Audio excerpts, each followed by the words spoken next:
Here I am at Hammerfest Day 2 with Tainted Nation. How are you guys? Not too bad. Bit of a journey. It worked well. Yeah. Good. What time are you playing today? 3 o'clock on the AOR stage. Right. Okay. Looking forward to it? Absolutely. Can't wait. Good. After that journey.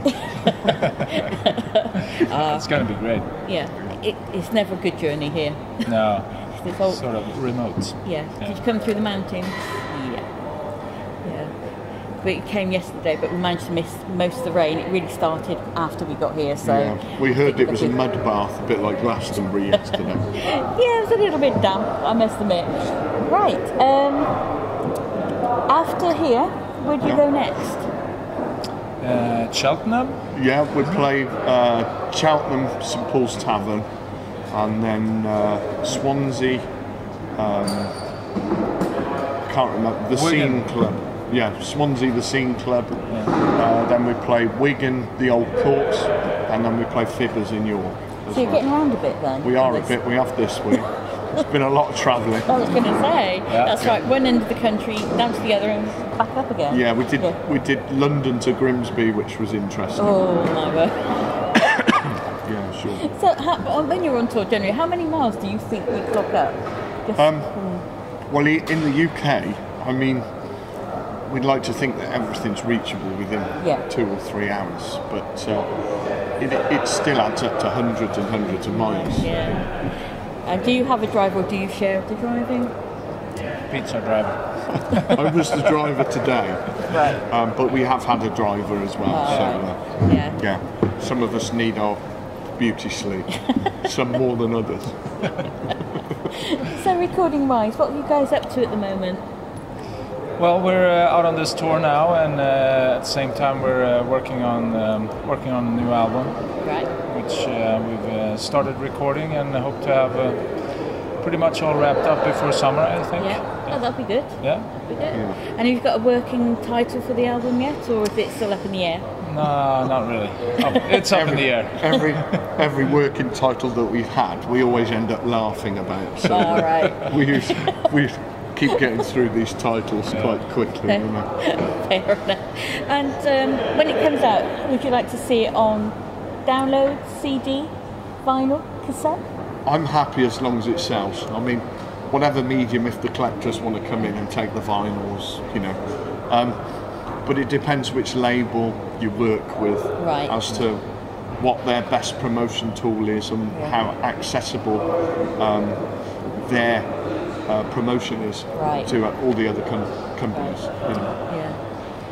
Yeah. It seems today like the CD is more and more going down. It's probably makes more sense to release it digitally and vinyl maybe for the collectors. Yeah, because that seems to be back on the increase vinyl at the moment. Yeah, it's odd because that was the start and it seems like we're going back round in a circle again. Yeah, that's right. Fascinating, really, when you look at the music scene. So how long have you been playing as Tainted Nation? We're probably in our 3rd year, would you say? Yeah, something like that. It's in our 3rd year. The album came out 2013, early 2013, but we'd started working 6 months prior to that.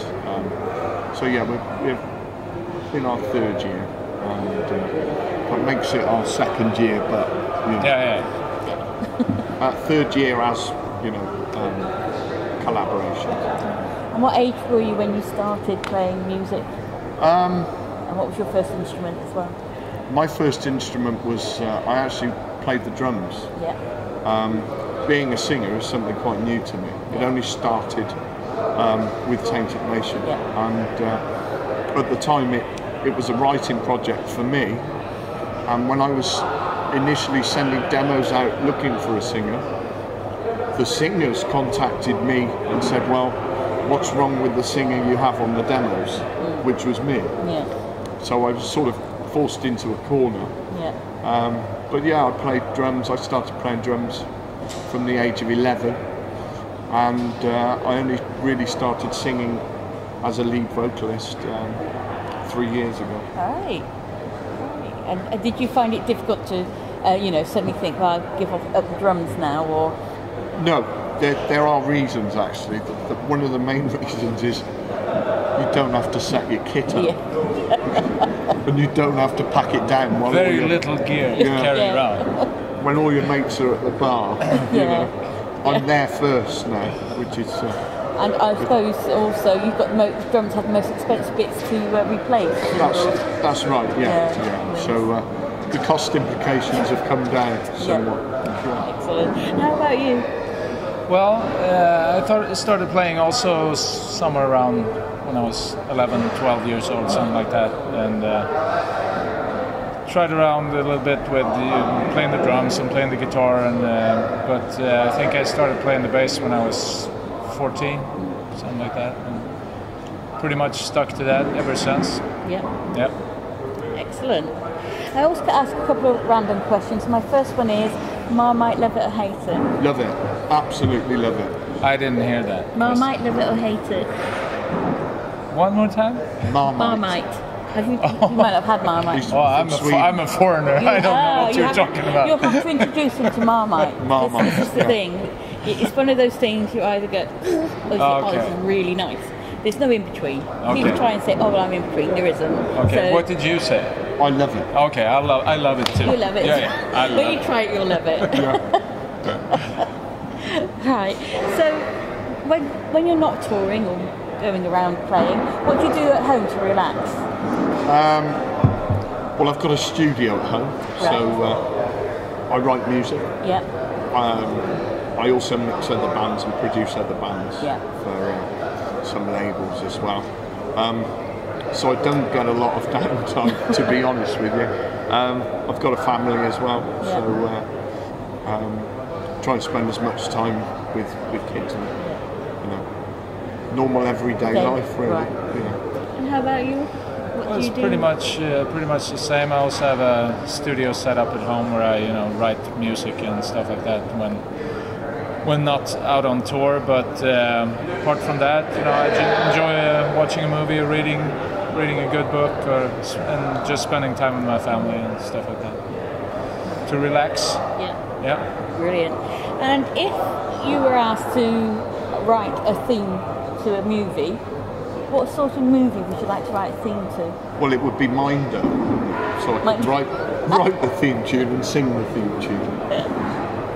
How about you? What would you? What kind of movie? Yeah. I don't know. Really, it's a tough question. I think it would be a very interesting thing actually to do to any kind of movie, just to try to get the feel of the story and write something that fits to that. Excellent. Right. And my last and final random question. It's the zombie apocalypse. Who in the band would die first and who would live the longest? I think the first to die would be Mark, because we'd feed him to the zombies. You guys hungry? Yeah, take Mark. Sorry, Mark. That's Mark Cross, our drummer.